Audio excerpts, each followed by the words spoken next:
Hello Year 4s and welcome to today's lesson where you're going to learn how to use Microsoft Excel to create a column graph.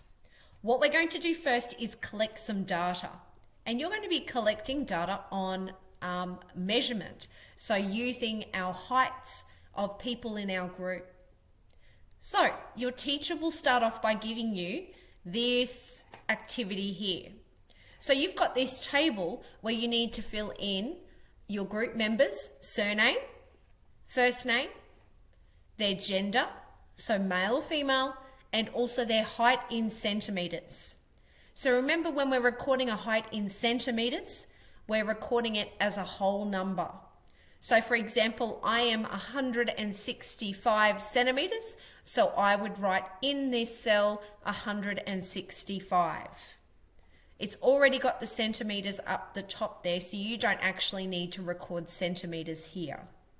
Once you have got all the data for your group, come back to this video.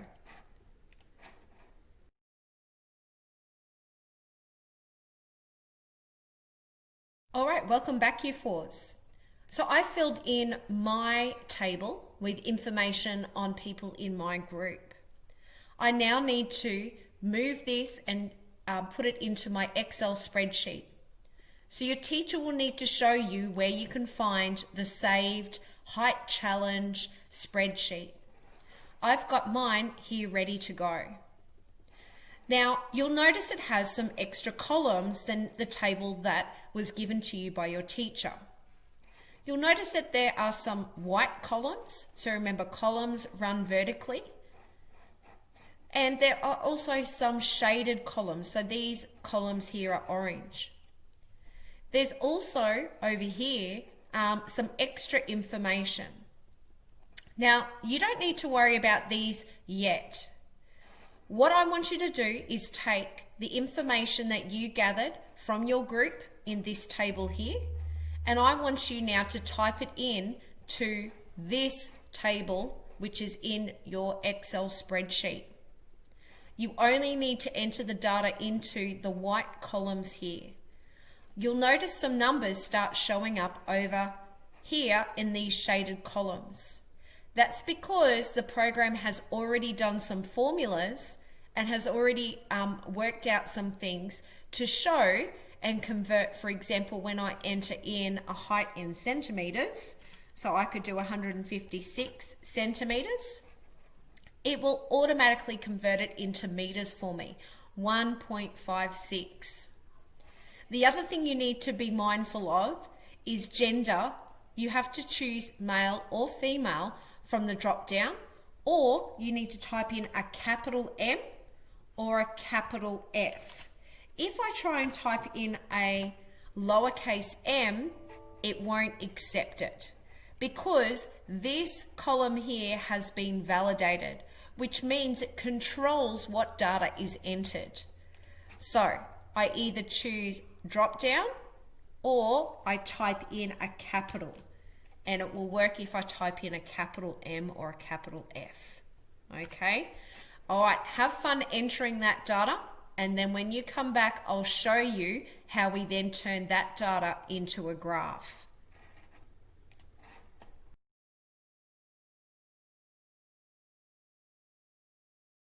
Hey, welcome back, Year 4s. So you've probably entered your data already. You would have noticed that the spreadsheet has automatically calculated and converted your centimeters into meters. So what the people that actually set this spreadsheet up did is they worked out a formula to be able to do this. You would have remembered when we did our math spreadsheet, how we did the divide. Okay, so it would have worked out this cell divided by 100, and then it would give me my meter measurement. Over here, you can see it's automatically calculated how many males were in my group, how many females, the total number of students, and also the minimum and maximum height in my group, and what the difference is between my minimum and maximum height. So it's done some automatic calculating there, and we learned a little bit about that when we did our math spreadsheet. What I want to teach you now is how do we then turn the data that we have here into a graph. All right, I'm just going to unclick that for a second, sorry. So what I did is, to prepare for this, I've hidden the column that I don't want to appear in my graph. So on yours, you would have surname, name, gender, and height. Now I need to think, what's the important information that I want to be in my graph? Well, I want to be able to have the person's first name, and well, I need to protect their privacy, so I'm not going to be using their surname. I'm going to have their first name, and then I also want to record what their height is in centimeters. So to hide information, I click on the letter above, so of the title of my column. I'm going to right click, okay, and then I'm going to hide, and then that will hide that information. What I need to do now is highlight what data I want to be in my graph. So I'm going to hold my mouse button down on the first name, and I'm going to drag across. You'll notice the first cell that I clicked on doesn't get shaded. That's okay. It's still included in my data. I've highlighted my information. I come up to Insert.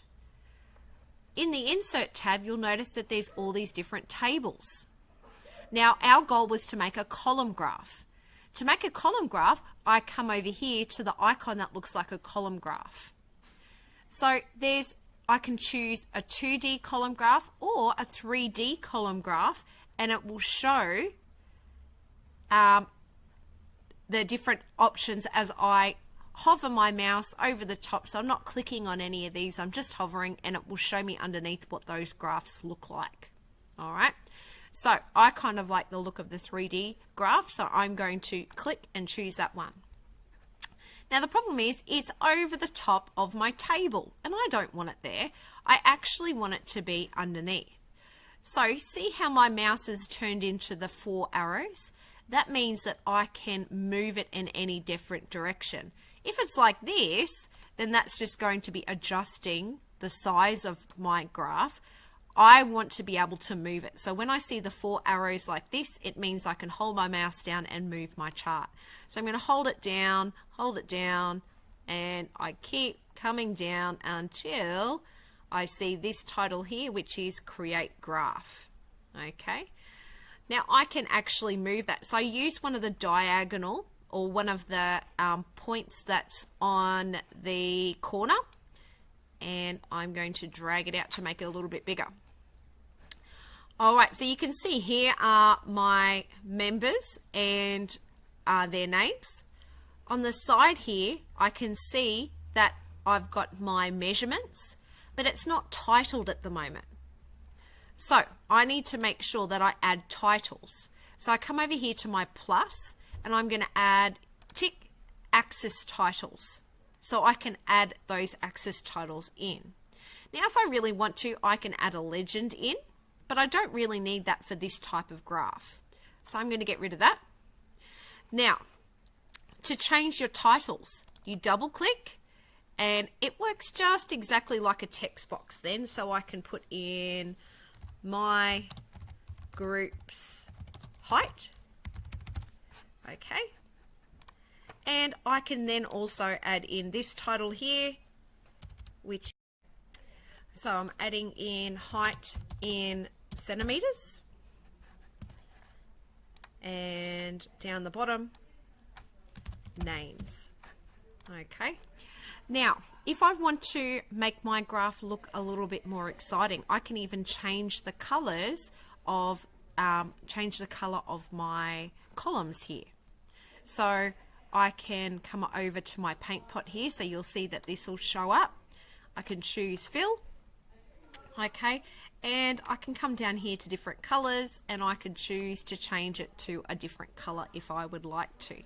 All right, now you can also select one and change each person's to a different color if you want to, but that's only if your teacher says it's okay to do that and you have the time to do that. So that might be a bit of incentive to get finished quickly so that you can get that done. All right, have fun doing your graph.